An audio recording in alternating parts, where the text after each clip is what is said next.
Call to order this meeting, October 3rd, 2024 meeting of the Underhill Planning Commission. Does anyone have any additions to the agenda? I have one, which is I forgot to include approving the minutes from the last meeting. Anybody else? I don't. Okay. Did anyone have any questions, comments, typos on the last meeting minutes? Did everything look okay? It was, sorry, I'm looking up the dates, September 19th minutes. Okay. I will make a motion that we approve the September 19th minutes. Second, David, thank you. All in favor? Aye. It's unanimous. Okay. So call to order at 6:04, basically. Additions to agenda, 6:04. No public comment. 6:06, approved minutes. Okay, that takes us to Title 24. So David's keen eye noticed that the printout from the internet said that they did not include the changes from the last legislative session. So I came into town hall and I spoke to Brad about it. And then Brad said that they have all these books that are updated more frequently and that they probably had it. So I came in and looked at the books and they do not have it. What book? They're on the shelf over there. It's like all the Vermont statutes. It's like 5 shelves. Right. Yeah. So they get one every year or something? It's weird. They have like one original set. Yeah. Like, it's like they got an original set of encyclopedias in like Right. 2015 or something, and then they send them updates, but Yeah. they only have like this one will be updated in 2018, and then a different section will be updated in 2019. So I don't really know what the rhyme or reason to it is. But unfortunately, there was one update that they did after last year's legislative session, and it does not cover, they don't have the book that covers the section we need. Yeah. So I did a little online research, and in November, Title 24 will be updated online. So I guess my proposal is that we wait a month. Yeah. And then November 1st, Title 24 is updated, we reprint it, and that seems to be the path of least resistance. Great. Is everyone good with that? Yeah, good going. Good So, research on that. well, unproductive research, including driving to town hall and Jen making a joke about did you really drive here just for that? Productive, you've got a plan. That's good. So yeah, so that's, okay, so that's the deal on that. Yeah. That takes us to, had it scheduled by 2 minutes, ADUs. David? ADUs, yeah. So I did a few other changes there. Trying to simplify it a little bit, I shortened the sentence in D so that it doesn't just run on as much, and put part of it as number 1. And then on down through the different ones, 1, 2, 3, 4, 5.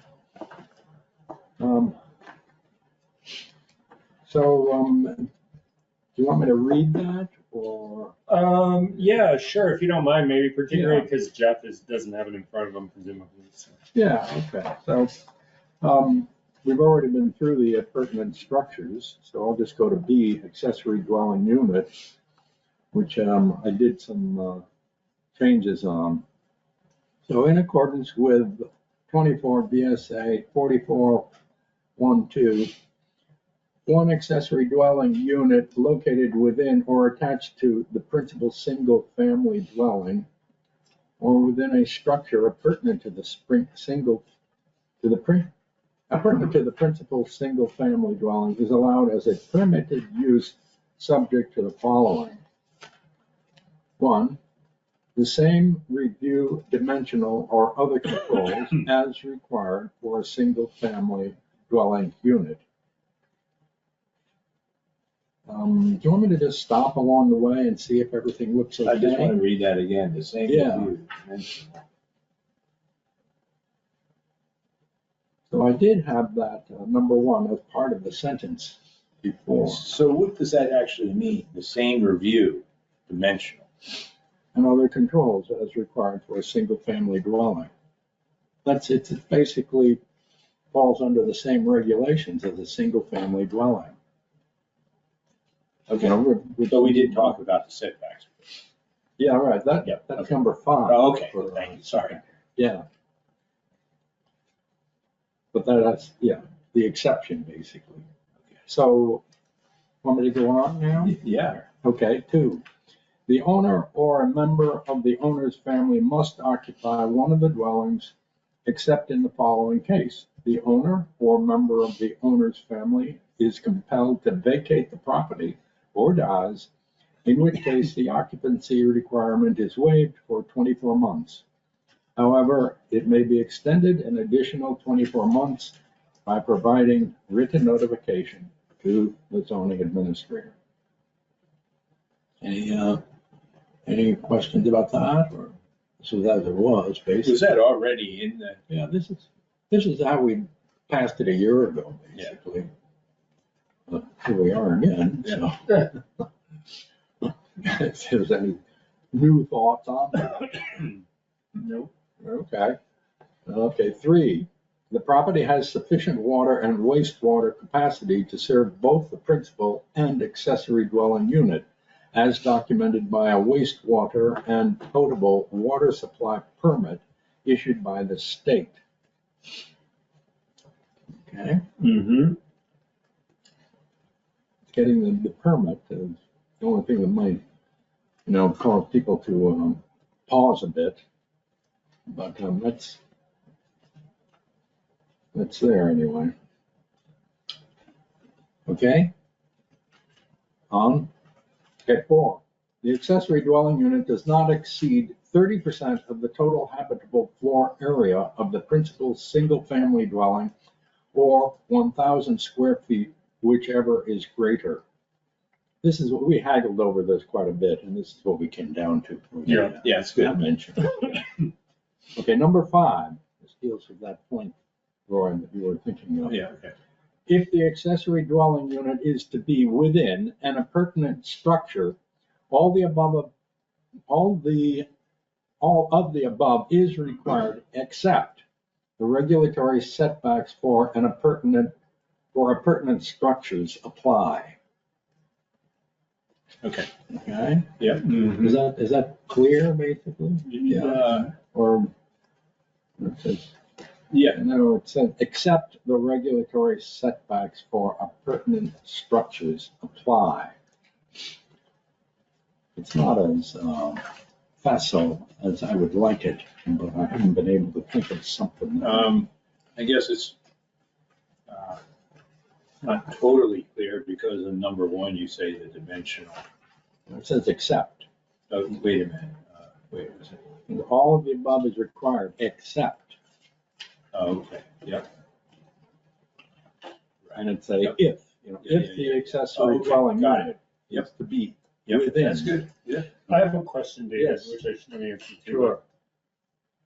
You say the regulatory setback for appurtenant structures apply. Yes. So that would take you to the chart on page 7. Yeah. And when we say appurtenant structure, Accessory structure. we're referring to accessory Yeah. structure. Yeah, maybe So Right. that what do should we be do with what that? it Should we is. say accessory structure there? We could, or we could say an appurtenant parenthesis accessory. What if we said not For to, this- what if we said for appurtenant accessory structures? Like capital Well, A. that's redundant.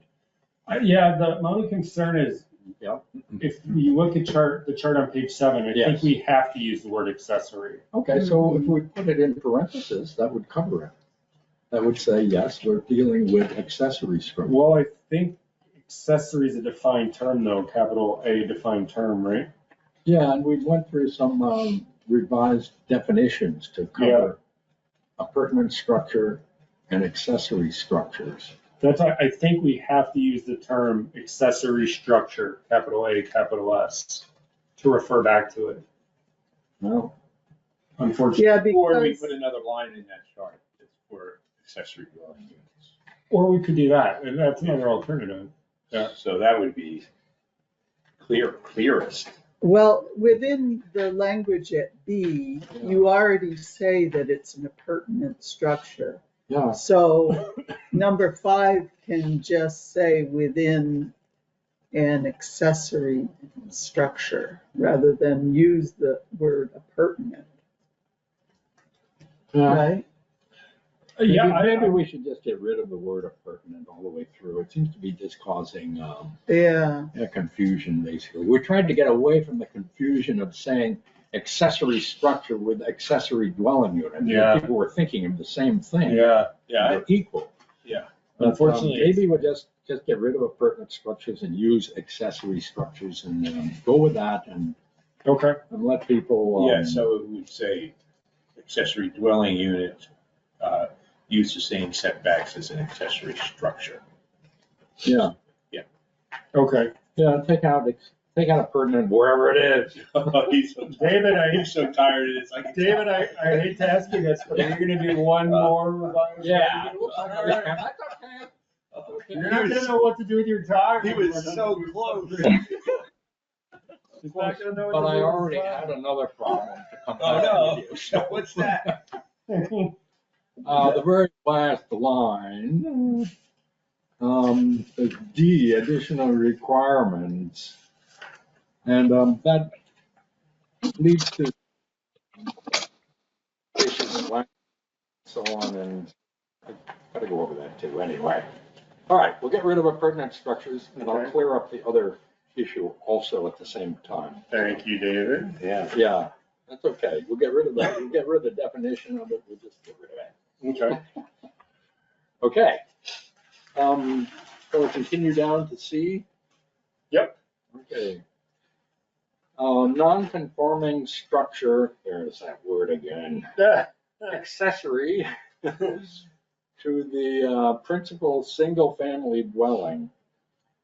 An accessory dwelling unit may be allowed as a conditional use in an existing or proposed accessory structure in non-conformance with district setback regulations, provided that it is otherwise compliant with the requirements described in B, accessory dwelling unit. Maybe I should just say in B 1, 2, 3, 4, 1 through 5. That'd be clearer, maybe? 6 of one, half dozen of the other. Yeah, For me. okay. Okay, and this has to do with non-conforming structures, so it's. Yep. Is that conditional use? Yeah, Is that in our bylaws now? Because, well, in general it is, it's a. I mean, for an accessory dwelling unit that's in a non-conforming structure, it seems like it doesn't need to have a conditional use. No, it should have a conditional use for a non-conforming situation. If it's too close to the property line or, It could be a number of things. yeah. Yeah, I think you do have to keep that. I mean, it's sort of like you're just negating non-conforming uses, and Yeah. allowing it to expand the non-conformity. Oh, yeah, well, yeah, as long as it doesn't make it any more Yeah, non-conforming. so it's a conditional use, so it has to be looked at to see if it's. Yeah, So you're saying that, for example, if the setback is 5 feet and you want to have it 3 feet, then you could have it considered as a conditional use. The Development Review Board, later on in the regulations, it says are allowed to reduce the setback by 50%. So they're kind of constrained to that 50%. So they can negotiate within that 50%. Okay. because I did work on a job where an accessory dwelling unit was attached to an existing structure. It was built onto it. And I didn't need to get a conditional use permit for that because the building that I was adding on to was non-conforming. But I wasn't making, the part that I was adding on to, the new part, was not, I couldn't make it more non-conforming, you know what I mean? Does In that other make words, sense? you weren't gonna push it into. I wasn't gonna the make it, I setback. couldn't make it closer to the road or, yeah, because it was already, so I had to work within those restrictions, but I had to get a conditional use permit for that. Yeah. That was like 10 years ago, so Right. maybe that's been rewritten, the Well, conditional that use. sounds like just the way it would be. You Yeah, have a proposal for an accessory dwelling unit on a non-conforming structure that's not actually going to increase the non-conformity. yeah, I couldn't increase the non-conformance, if that makes sense. Yeah, So, and I didn't have to go to the DRB for this thing. you didn't need a Conditional use permit, no, I just got an engineer to Yeah. come out. oh, okay, because it wasn't increasing the non-conformity. Right, yeah, so I don't know if you're not, if you want to put an accessory dwelling unit in a barn that's 5 feet from your property line, okay? Yeah. And you're not making the building any bigger. I don't see why you would need to get a conditional use permit for that, because we're trying to reduce the number of conditional use permits with bylaws that were. Well, if the setback is, you're saying that it's closer to the boundary than the setbacks Yeah, right. require. Yeah, it's non-conforming because it's Yeah. 5 feet away instead of 20 Right. feet away. or Didn't whatever. we talk about this before, but I can't remember where we landed, because I feel like we discussed, or maybe this is just in my head. I feel like we discussed that, let's say like you had unfortunately, I don't remember the outcome, so it's unhelpful, but I thought we had a discussion around something similar where like, let's say, to use your exact example, I had a barn 5 feet from the property line. Yeah. And that's kind of like not bothering anyone, right? I just keep my stuff in it or whatever. There's no noise. And then I convert it to I'm going to use a ridiculous example, like 11 bedroom short-term rental. Yeah. Right. Yeah, I Like know. that clearly could be more annoying. But so I remember us. I'm not advocating for either way, by the way, just to be clear. Yeah. I feel like we had this discussion with the less ridiculous example, but I don't remember where we landed. Yeah, Because I feel like we talked about like, well, one might be more annoying than the other. Well, I Right. think the non-conformity, I don't know, I think we have to kind of maintain some sort of consistency also. I might be in favor of just letting the property owners make their decision, period, and, Yeah. I believe in property rights. But Right. if we have regulations, they do have to be consistent. And I think we just sort of go over in that direction. I'm not quite sure how it all is going to pan out with other details. Yeah, because you need a conditional use for a home business or something. If you wanted to put a home business in that building that was non-conforming, even if it was conforming, you would still have to. Right. So we do have, so maybe we should just leave it at that. And the homeowner would have to go through the process with the DRB to get the conditional use permit. That way, If it's non-conforming, yeah. yeah, that way I thought one of the things we're trying to do with the rewriting some of the bylaws is get rid of is make it easier Yeah. to do these accessory dwelling units. And when somebody has to go through the hoops of going to the DRB, it costs them like $500 or something like that, so, but I'm all right with it being conditional. Yeah, I use. know, I know we like to get rid of conditional use, but it does serve a purpose. in Yeah, certain situations. It does give the neighbors more Yeah. input. Yeah, because they can come to the meeting and voice their concern if they were concerned about parking or loud Yeah. music from a rental or whatever, Or they might point out, gee, this is a wetland down here on the edge of things, or whatever. Right. All right, Okay, so we'll just leave that then. let's leave that, okay. Yeah. And D, conversion of single-family dwelling to accessory dwelling unit. That's also in D, which I was reading over just before I got here, and that means that's part of what in the present D, actually. Yeah. And so I wanted to kind of redo that, figure out that. So I'd like to pass that over at this point. unless you'd like to discuss it. So I got a question about D too. Yeah. So if you're taking a primary resident. Yeah. Principal resident, principal single family dwelling, okay? Yeah. And you want to turn it into an accessory dwelling unit and build a bigger house, right? That's what this one's about, right? Yes. So does that, the new accessory dwelling unit have to be less than 1,000 feet? Yeah, it has to meet the accessory unit, 30% of the total out of the blah, blah, blah. Yeah. So you can only do that if your principal dwelling is less than 1,000 feet. Yeah, D would only apply if that were right. the case, right? Yeah, that's right. Yeah, because I think there's another thing that we need to address here. I don't want to go off on a tangent too much. Can you wait, sorry, before you go on, can you say what you just said, Roy? I got confused. Well, if you have so you live in a house that's 1,000 square feet, okay? Yeah. Or say it's 1,500 square feet. Correct. You can't turn it into an accessory dwell, you can't build a 3,000 square foot house and build Oh, because you'd violate the because it would be 30%. greater than 1,000. Or greater than 1,000 square feet. Yeah. So, I see what you're saying. I Not mean- an accessory dwelling unit. You might have, it'd be a separate principal dwelling.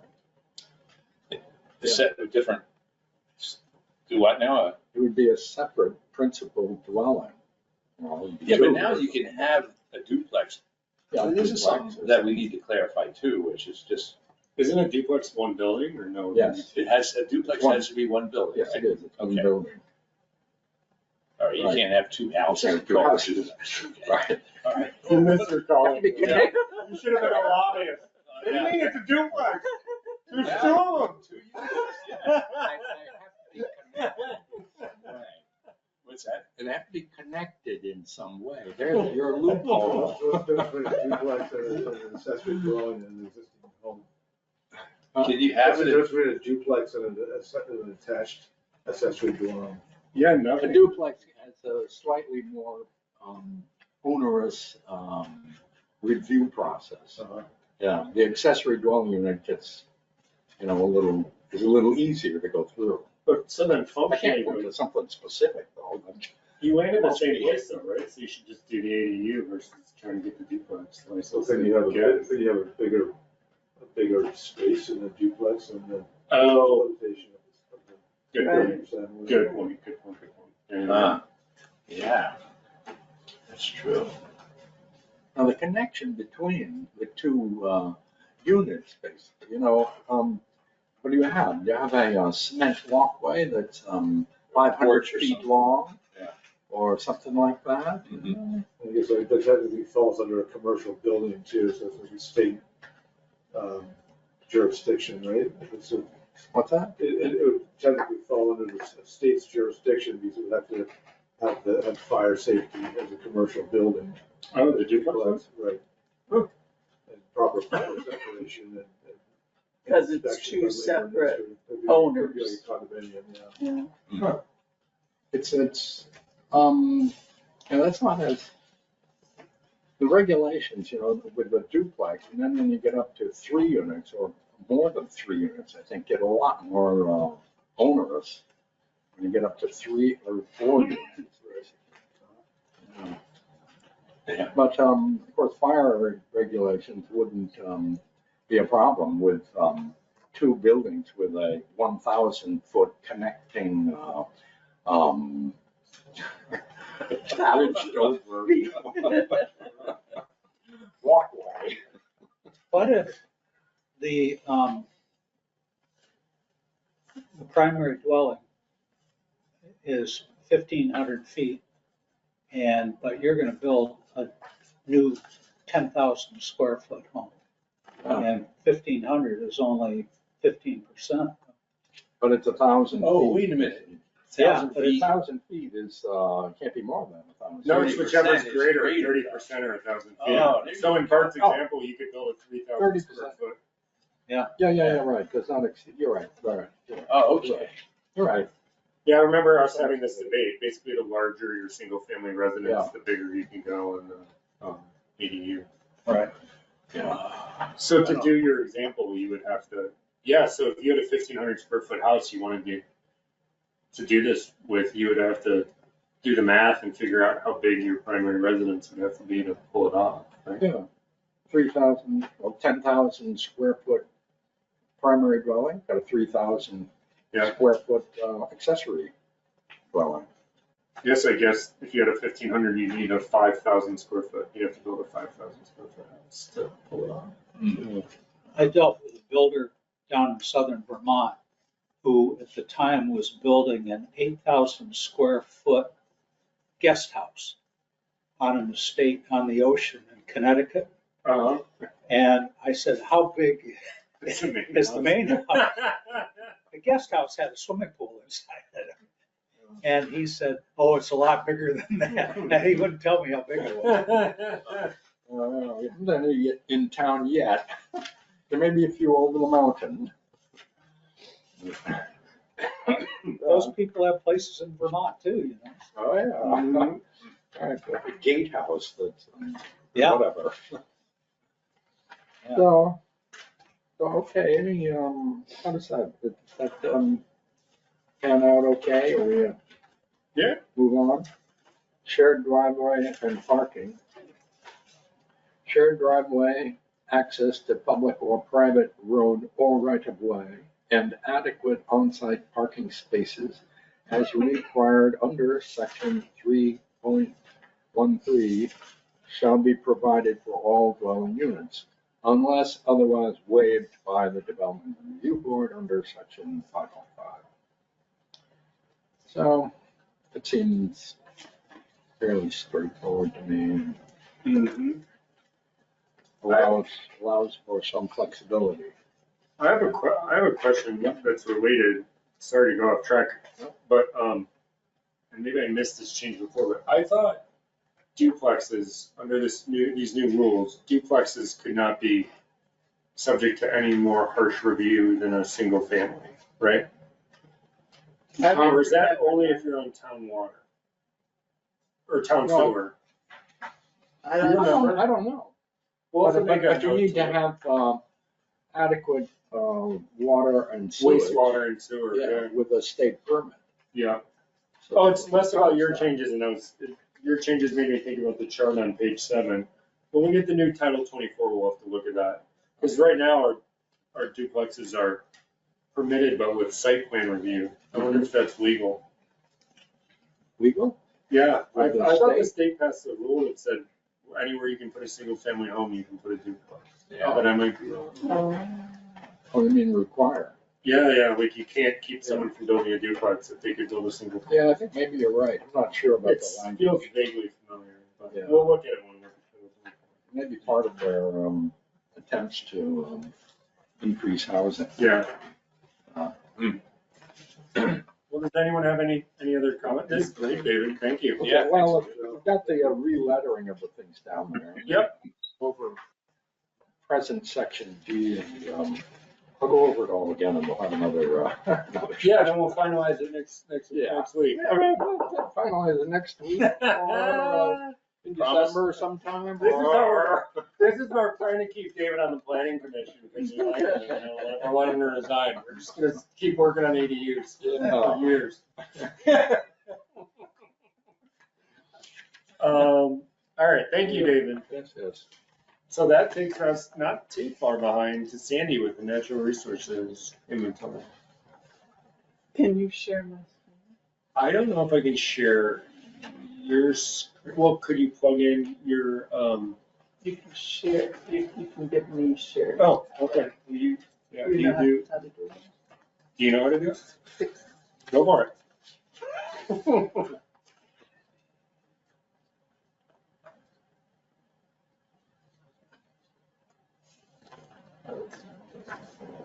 Can't see Jeff anymore. Oh, really? I can see him. Oh, because he's covered by the box. Oh, Okay. I know why, because I'm not on that. Oh, you're not logged into the call. Yeah. 1 second, Jeff. Sandy's logging into the GoToMeeting so she can share her So screen. I'll just say while I'm doing that, we do have, we've confirmed that the presentation will be on Tuesday, October 29th Arrowwood will give a presentation on the natural resource inventory. And 29th. the 29th, we'll have maps set up so people can come before 7 and look at maps and have some refreshments, as well as afterwards they can do that. And then I'm still working on the field trips, but I do have 2 foresters lined up for November 7th. That's a Saturday, right? And it'll be a morning walk on a number of places to look at examples of what was found. So Where's the thing gonna be, do you know? Here? the Upstairs. presentation will be here, yeah. How come? Let's see, where am I?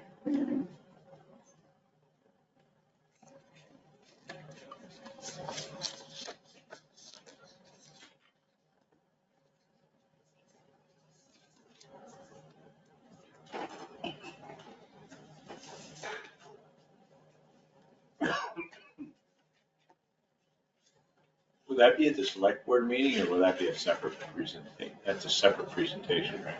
Yeah, it's separate. Yeah, the select board meets on Thursdays, yeah, opposite from us.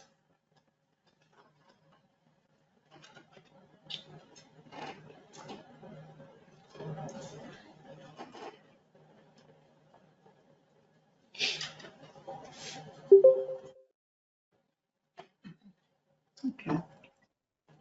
So, Oh, you probably have I'm so sorry. How did you do that? That's something I wouldn't do. Could do that again? Even that sort of thing. I'm not doing very well. That's okay, you'll be fine. I remember you did this before. What about, is it under settings or something? Oh, people. There you go, Underhill Town Hall. That's you. What about that? What happens if people can't? Oh, there you go, make organize, make presenter. This may not work because, sorry, Jeff. That's all right. Can you guys hear me? Yep. Yeah. Is the Okay. speaker on your computer?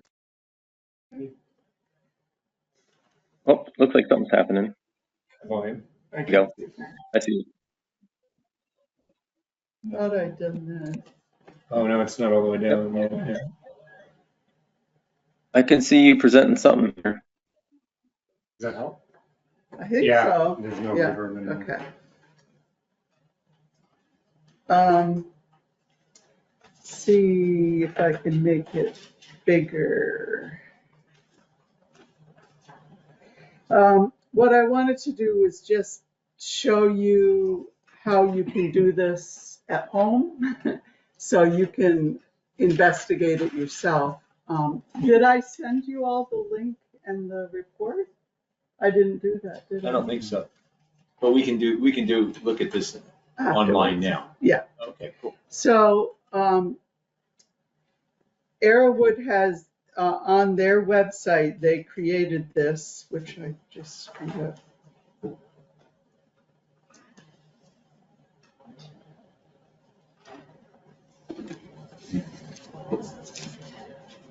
What did I do? Yeah. I'll try to make it bigger. So over here, can you see my cursor? Over on the left? I can't can't see it now. I can't see it. Okay. So on the left side, you can see all the different data layers that there are: forest blocks, land cover, natural communities, block linkage, which means forest block linkages for wildlife, and then a town-wide wildlife corridors, habitat elements, and deer wintering habitat. So right now what you're seeing are all of these different forest blocks that they've identified. And there's definitions about each of these terms, which I won't get into because you'll learn more at the The presentation. numbers are the forest blocks. Yeah. So if I zoom in, oh, it didn't like that.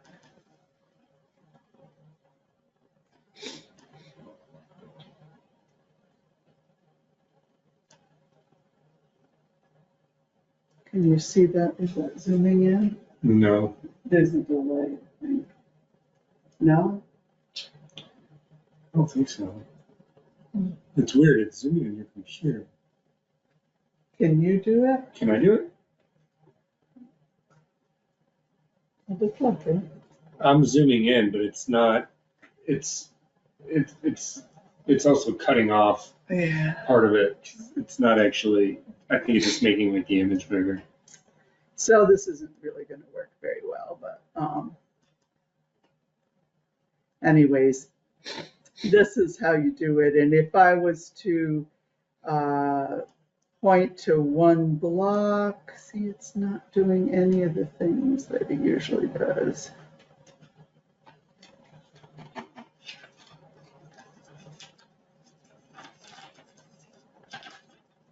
Okay, well, this is a bust, sorry. So the numbers are blocks on the map? I was able to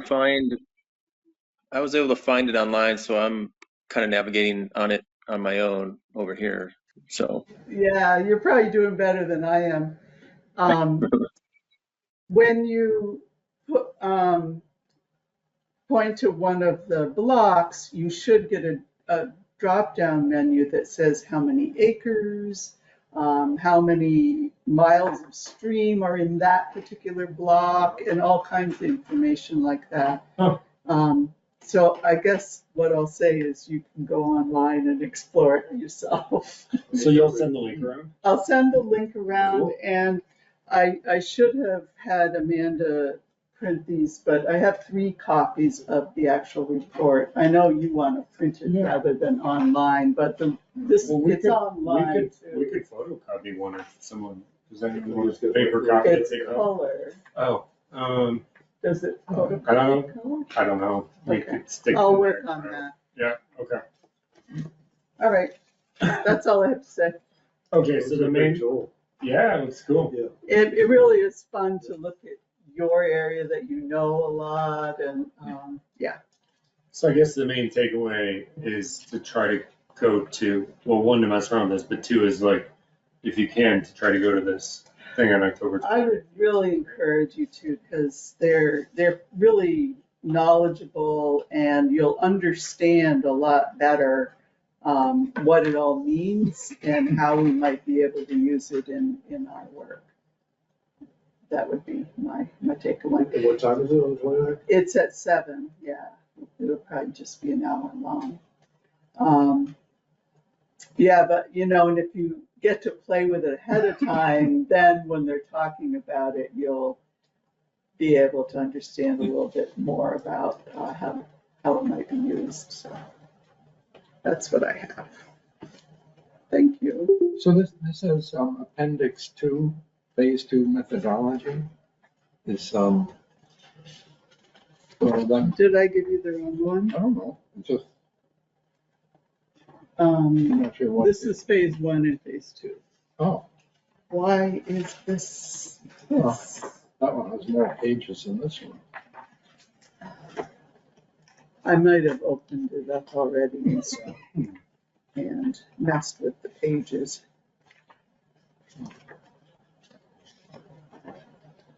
I'll figure this out while you continue on. Okay, well, we will go to event venues.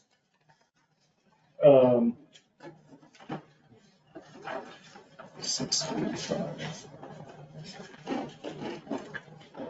Okay, event venues. So Jeff was kind enough to do some research, and the one pager that you have in front of you on noise is from New York and Las Vegas. I believe Jeff can correct me if I'm wrong, but I think that's what he said.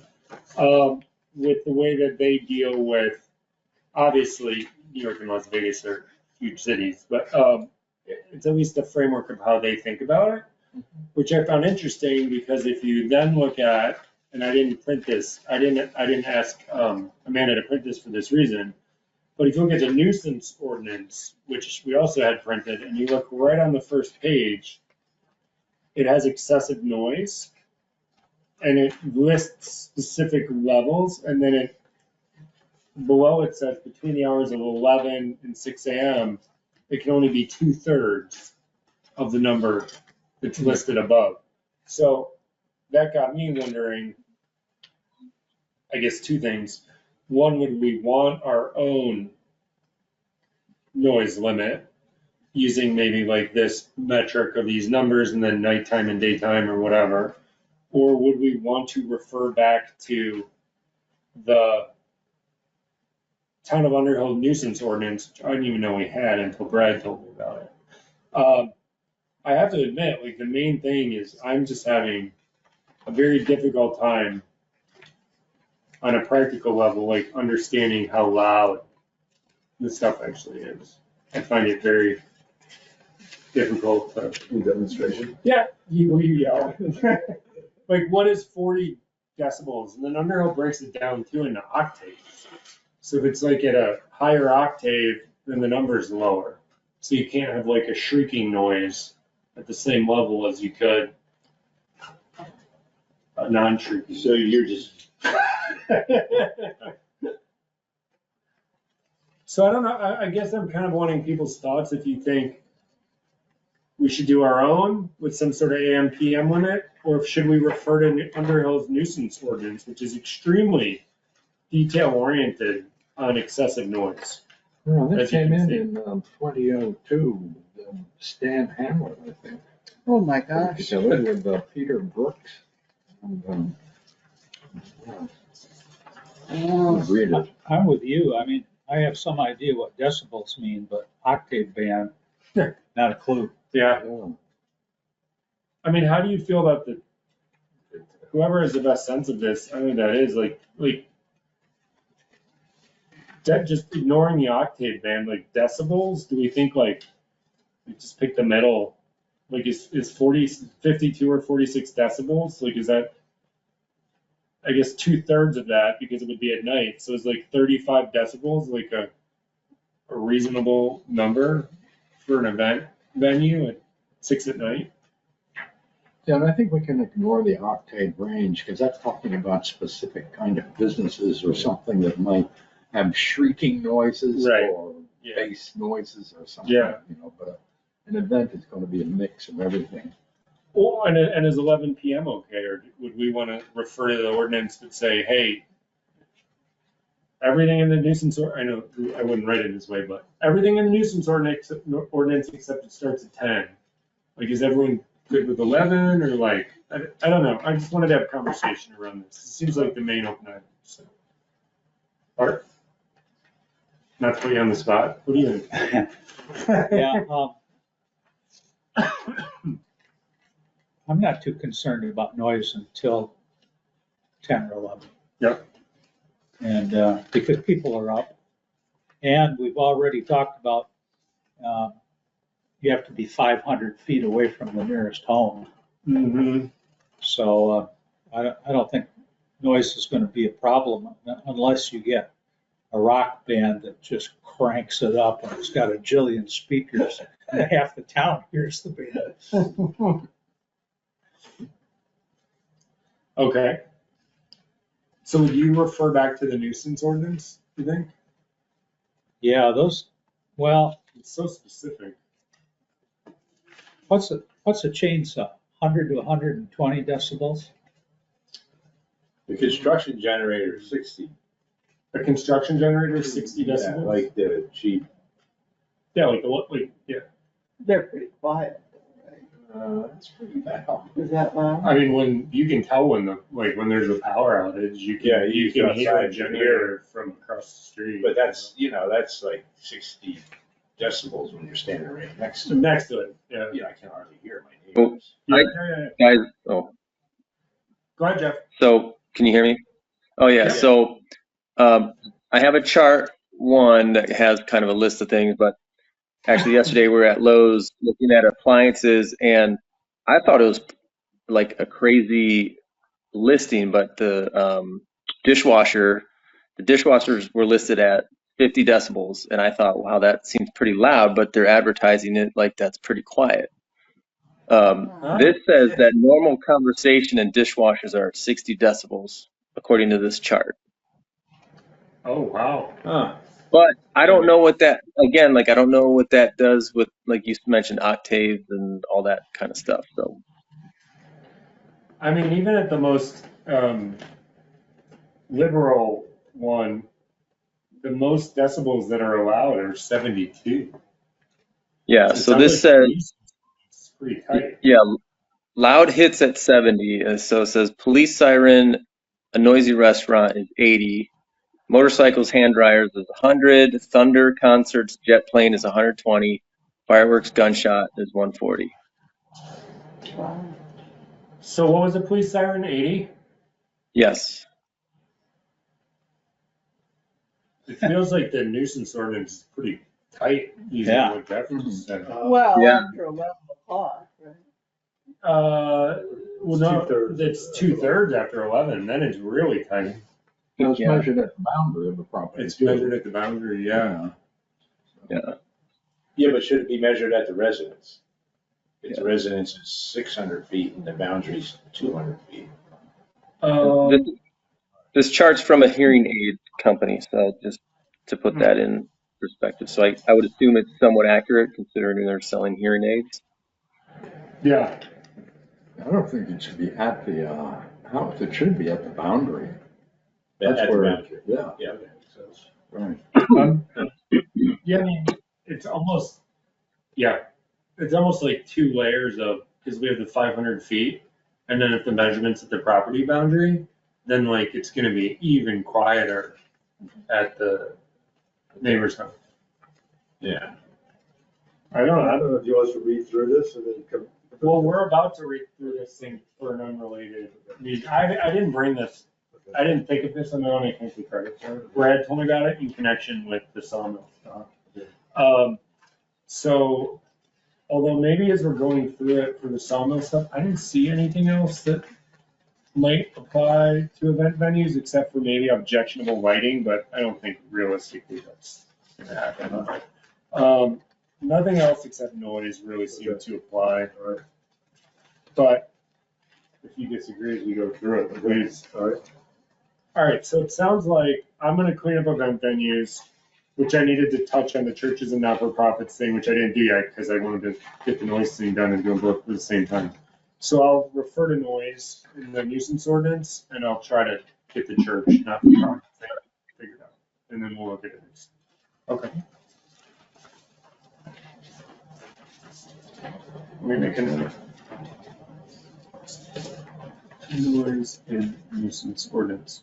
Okay. We're actually kind of ahead of schedule, so. Okay, so on sawmills. I did not speak to Charlie, which is my fault. However, I did speak to Brad. And Brad told me, to loosely paraphrase, that if he were thinking about this, the way he would think about it is two things. Told me about the nuisance ordinance and said that he might think about referring to the nuisance ordinance. And, oh, no, I'm blanking. There was a second thing that's gonna come to me in 1 second, but, distance from the neighbor's property.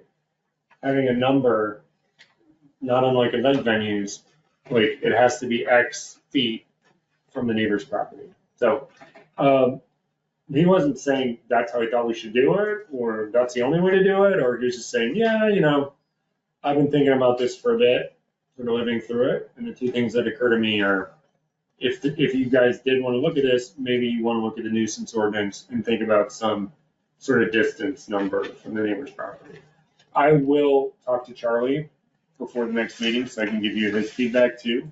But that's what Brad said, so I thought it might make sense to go through the nuisance ordinance and see what we think applies. think it's mostly the noise, but, Yeah, building materials. yeah, there might be some other Wood things in products. here that. Storage of raw, unfinished building materials. So, Not quite. do people think this is the right way to think about this, just as a starting point, or are there other things? Do people hate this idea? I don't hate it, but Or do you agree with, sorry, do you agree with it or think there's a different way to do it or? no, it makes sense to think about that. But I think also in the whole discussion, we've got to get into Vermont's working landscape. Yep, And the reason why we have open lands is because Yep. people can make a living off of open lands okay, through forestry and agriculture Yep. and recreation and so we went through this before with the portable sawmill down on the River Road. I guess that was before you were here. that's, yeah, definitely, Yeah, and I took a strong stand on that one. Made a lot of enemies, but okay. I was on the DRB for that. were you? Yeah, that was extremely contentious, and What year about was that? 2004 maybe. Oh, so that's way before us. Yeah, it was, and so if you look at Sawmill, and it's not allowed anywhere other than rural residential. Yeah, it was Route 15 basically. The only Yeah, place you so- could put a sawmill. So now, it seems to me that firewood, so, you know, he couldn't even go for a conditional use permit where he lives now. Right, For if we were to say, okay, well, let's just treat a wood processing business the same way we do a sawmill, yep, okay? And you can only do it in the rural residential district. yep, Because, I respect the working landscape thing, but, the town is different. It's not as rural as it used to be, so, I mean, there are 5 new houses in my neighborhood that weren't there, 6 years ago. yep, So now, so it's just changing. And if somebody came along and said, yeah, you live in the rural residential district, you can, and they wanted to put a sawmill next to my house. Yep. Or a wood processing business, I would say, I don't really think this is an appropriate place for that because of the noise. So let me ask you a question, kind of to the group, not just to you, Roy.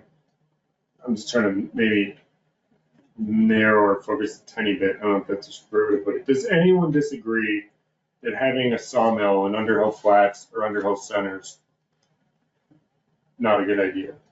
Just because everything's so close together. Right in the village. Right. So Underhill Flats and Underhill Center, does anyone think you should be able to have a sawmill? Both the village. Right. I'm just lumping the two villages. Do you disagree with that part? I have no judgment. I'm just trying to figure out where the disagreement might be. So I we think- allow commercial, excuse me. Go ahead.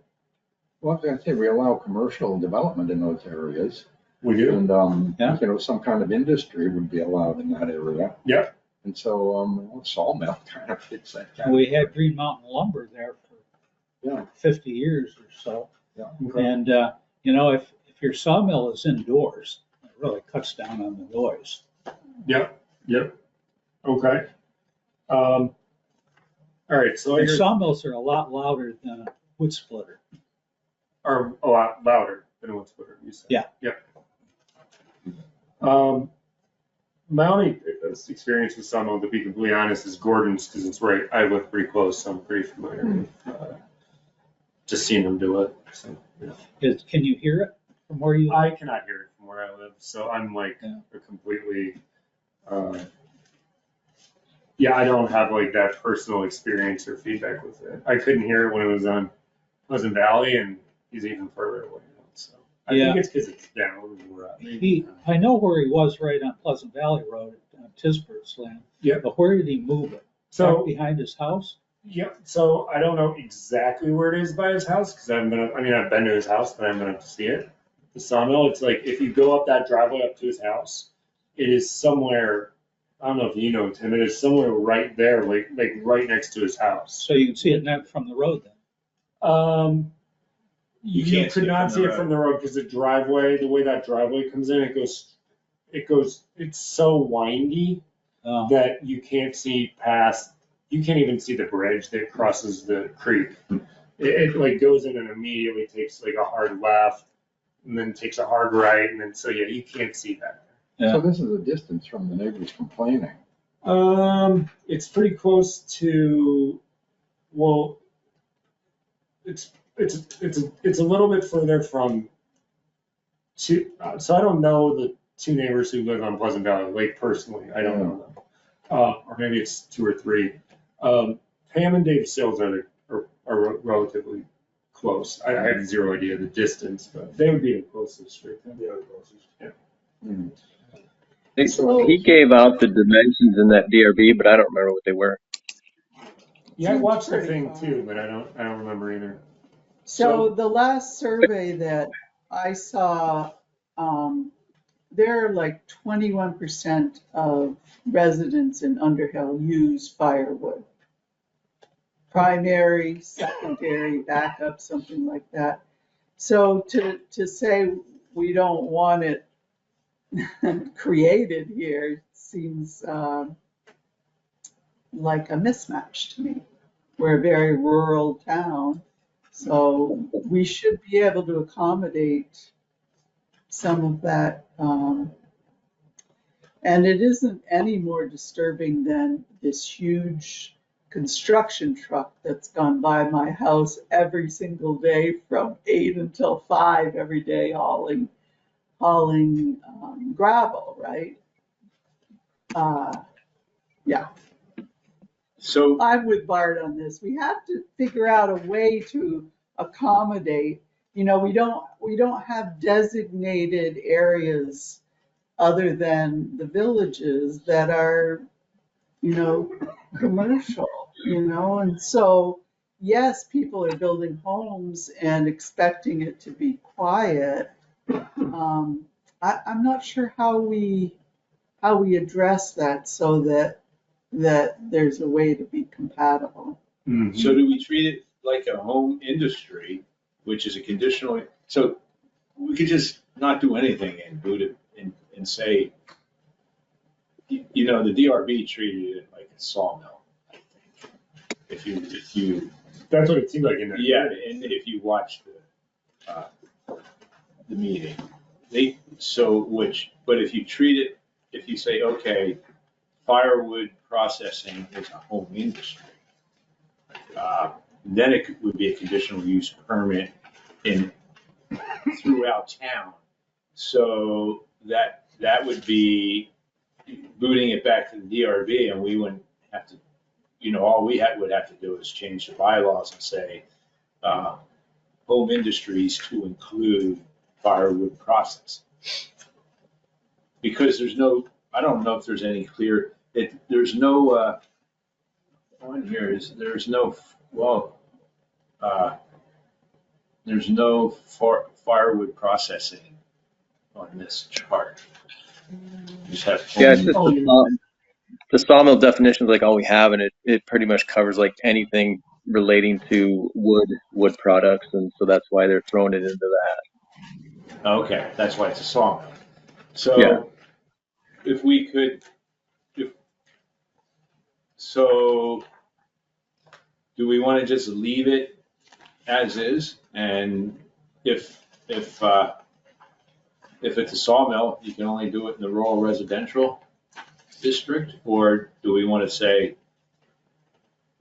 but how's everybody feel about that? Sawmills could be I a want significantly larger scale than. Yeah, like Lamel. Yeah. Look at that. Yeah. That place is huge. Lavelle's next to Gordon, that's. Yeah. I want to change the definition of sawmill too. Yeah. Right. Because it says portable chippers and sawmills. Portable, that's a That's a built different, into a, right. That's the Yeah. definition of a sawmill in the definition page or the. Well, what it says is, a wood processing facility, including structures and yard areas where logs are stored and processed into lumber, and other wood products. I don't know what other wood products there would be. Except firewood. Yeah. And then it goes on to say portable chippers and sawmills used in conjunction with active logging operations are excluded from this definition. So I think that was, where Brad was trying to make the connection that, this person was doing it in conjunction with active logging, which he wasn't actually, but yeah. So if you had it, I think that's the Westalls get a lot of their wood from the hillside where they own the property. So I think They buy most of their wood. they probably do They now. probably sell over 500 cords a year. Yeah. Anyways, I think that Gordon said they sell like 1,200 to 1,500 a year, and he's only right now wanting to do like 300 to 400 max, according to his statements in the DRB. So it'd be hard to, put in the definition, the quantity that's processed. I don't think we can Yeah, really do that. I think that's irrelevant. Yeah, but what about a distance from the boundary line from the processing of it? I guess my, like personally, how I feel about it is that it should either be listed under sawmill or home industry, or we should come up with a separate, Firewood processing definition and have it, have it be in this district chart and have a, definition of it in our bylaws, and that, it'll be a conditional use no matter where it is, because it depends on where you are in each of these districts, I guess. Mm-hmm. Like, it might not be appropriate where he is now, but it might be if it was, on a farm somewhere in the back, way back in the back 40 of the farm, it's probably would be totally appropriate. So just before you move on, the last part of the sawmill is that it's considered light industry, which is in our charts, it would be conditional use in the flats, not allowed in the center, and then conditional in rural residential Route 15, but Okay. nowhere else. Yeah. Not even allowed in the 10-acre zoned area or 15-acre. I guess, That yeah. just doesn't seem to make sense. to No, me. it doesn't really, for this particular thing, yeah. So I kind of like Roy's idea of possibly putting it under home business and letting conditional use take over, and then they can just line item the heck out of it for what he can and can't do. Like, you can only do this 5 hours a week between 8 and 5 at 50 decibels at property line, 500 feet, minimum distance, all those kind of crazy things, just to keep it exactly how he says he is going to keep it, so it doesn't change down the road where next week he's suddenly doing 1,200 cords versus 300 that he promised he was doing. So I see where you're going with it, like both Roy and Jeff. I'm just wondering, it feels a little bit like we're cheating. That's not quite the word I'm looking for. By just kicking it over to the DRB as conditional, when we know that, part of what the DRB has asked us to do in general is have more specific rules so that the DRB is not making as many discretionary decisions for people.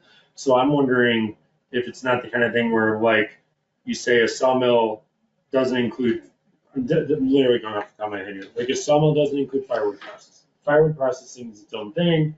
I'm not saying you're going to agree with these numbers, Bart, but I'm just throwing them out, making them up. But you can't, so you can have firewood processing, but you can't do more than X. You have to be Y from the neighbor. You have to have the noise, whatever. You can figure out what they are and find a consensus, right? But it feels like just kicking it to the DRB as conditional use is setting the DRB up for conflict. Yeah, No, I kind of agree with that. I think, we can, if it's got a whole list of things you say, we have to do it this way here, and you have to do it that way here, and you have to do this and that. The next person that comes in and says, hey, how about that guy, it was all this way. Now you're saying it's going to be this way with me. I think it just can lead to a really difficult situation. Well, we did that for every weddings, we said, okay, this is how you can have one. We had a special section, right? So why not do that for wood processing? I'm not saying. I feel like it. Oh, sorry, Jeff, go ahead. I was just say, my opinion is, in the everyday work that I do, I like conditional uses because every site is very different. Some are more restrictive than others, and I feel like that's kind of their job to make those, hard decisions on things that vary. A 10-acre lot versus a 100-acre lot; those are drastically different. A steep hillside versus a flat lot. A lot with 20 houses around it, a lot with one house around it. Like all those things are very different. I feel like we can write 300 pages of standards to try to cover every square inch of those differences versus just doing it case by case for maybe the one or two that happen in a decade around here. Right. I agree. If we were doing 50 of these a month, I get it. Like that's a lot. That's tedious. But we're maybe doing what, one a quarter? Yeah. I wonder if we I agree with that too, Jeff. I think it's a good point. I wonder if we could set some sort of in some way where we set some sort of minimum and then said some language around how the DRB can put in whatever additional issues they feel are necessary for each specific site or something like that, but at least some minimum. Well, setback from the boundary seems like, just the basic thing. That's noise and so on. And so, just a setback. I think that could be fairly easily set. Yeah, that's totally agree. It just comes down to, I think, more like hours of operation, amount of work, cords you're going to produce, things like that. And I think those things need to be more site and client or businessman specific because everyone's got a different goal with their business, right? Yeah. So I've got two types of wood processing. The kind that is kind of open to the air, and the other that is enclosed in a building. Yeah. One being much more than the other.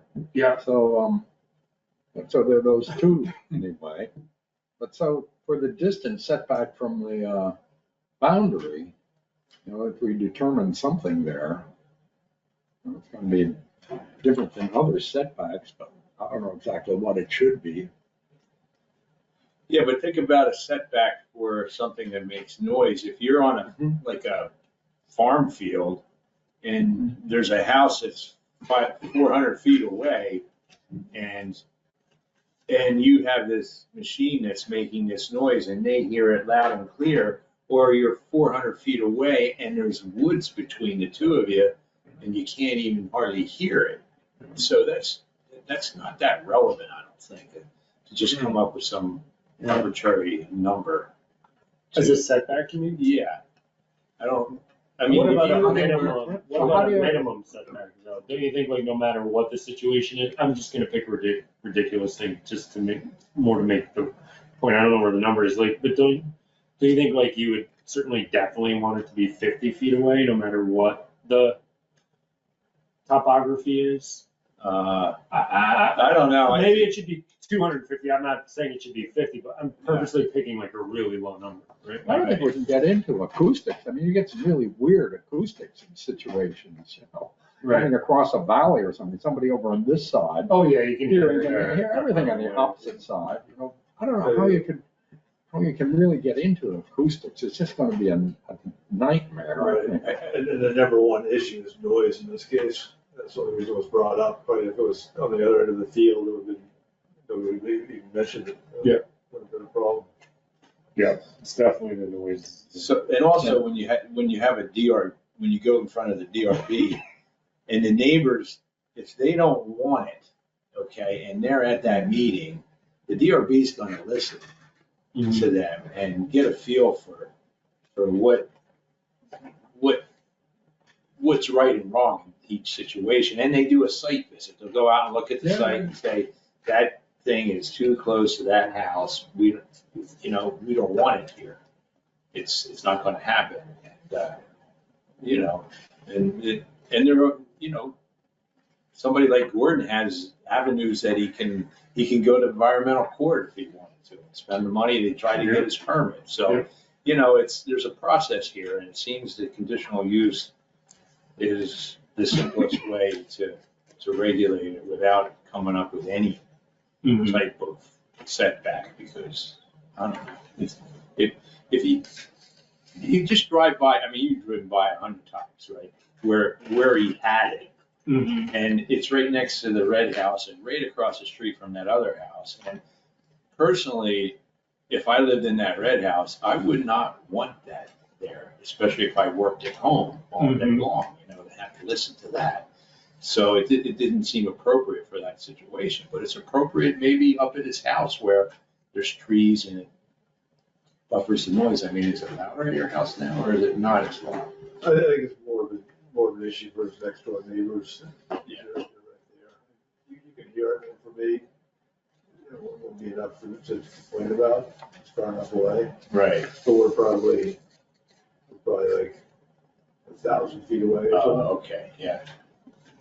Tim, do you think specific to him, his specific situation, if it was enclosed, it would be benefit to the people around that could hear it? Yeah, I don't know how you'd have to have a pretty big building, it seems like, to enclose that. Yeah. And the thing's gonna be 50 feet Right. long. Yeah, just be able to maneuver around it, and you'd have to have Maybe like a hay barn type design where, like, wherever the primary neighbors are, like there's a wall with like it's almost like a two-sided or three-sided building, right? Like two walls and a lean-to roof kind of situation. So you can maneuver around it on one side where the truck loads and unloads, but like that roof and one wall buffers the noise from traveling towards those houses. Does that make sense? Or he could just build a wall or a berm. Yeah. Yeah, it's kind of what I'm thinking. It's just like a wall with like a lean-to kind of roof over top of it, right? Like the walls that they build along freeways, Yeah. where there's houses on the other side. Yeah. So it sounds like maybe what I need to do, and I'm sort of glad I didn't call Charlie now. I think I need to call Charlie and like run this by him and sort of say like, hey, there's two different approaches here, right? Like one is just conditional use, sort of DRB goes through everything, to your point, pretty compelling arguments. Second is like, where you prefer to be more specific for whatever reason, and let me talk to Charlie and report back, and we can kind of start to work through it. Does that sound like a good? Yeah, no, that's a good idea. Okay. He might just tell you, let's just keep it all conditional. Yeah. Because that respects the neighbors more than anything, probably. Well, condition use can work out. Your neighbors come in and are complaining about the site where it's proposed. They can kind of deal back and forth, and the development review board can say, well, what about putting it over here instead of there, sort of a thing. Yeah. So it can work out as a balancing, between neighbors and the guy that wants to put in a sawmill. It's not all owners. Yeah, what he said in the meeting didn't really sound that awful to me. There's going to be noise, but he said he does like whatever 70, 80 days a year, and then he works like 8 to 5. I think he says he only wants to work like 3-4 hours tops a day, twice a week.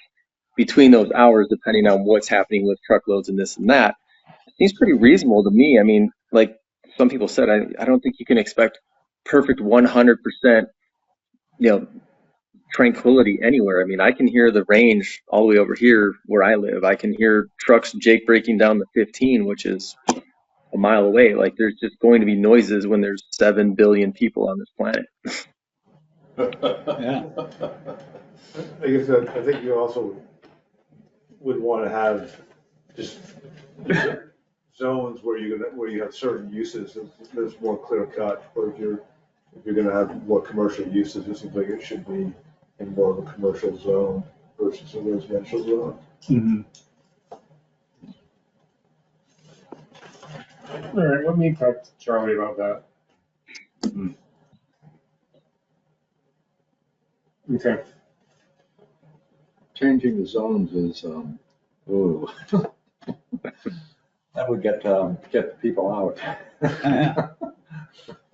Is that what we're looking for? We stir the pot? Not necessarily. Not now. We only got 10 minutes left. No pot stirring this late in the game. That's right, that's right. Okay, so that sort of takes me to the last thing that I thought of on my way here, so it's not in the, it's not really in addition to the agenda, but, so next meeting, we'll finish up 80, maybe we do have enough to fill the next meeting. We'll finish up ADUs, that should be relatively short. Finish up event venues, that should be relatively short. We'll talk about sawmills, and I'll have feedback from Charlie. Then we can't go to Title 24 yet, because it won't be November 1st. Well, there will be another, maybe we just do, maybe we'll see where we land next meeting, and if it's a short meeting, it's a short meeting, and then by the next meeting, we can roll into Title 24, because it'll be after November 1st. So is that okay with everybody? Yeah. And it doesn't make sense to start something else for like 30 minutes and then go to Title 24. Okay. All right, well, that'll be the plan. Anything else? All right. Did you, oh, we did that, sorry.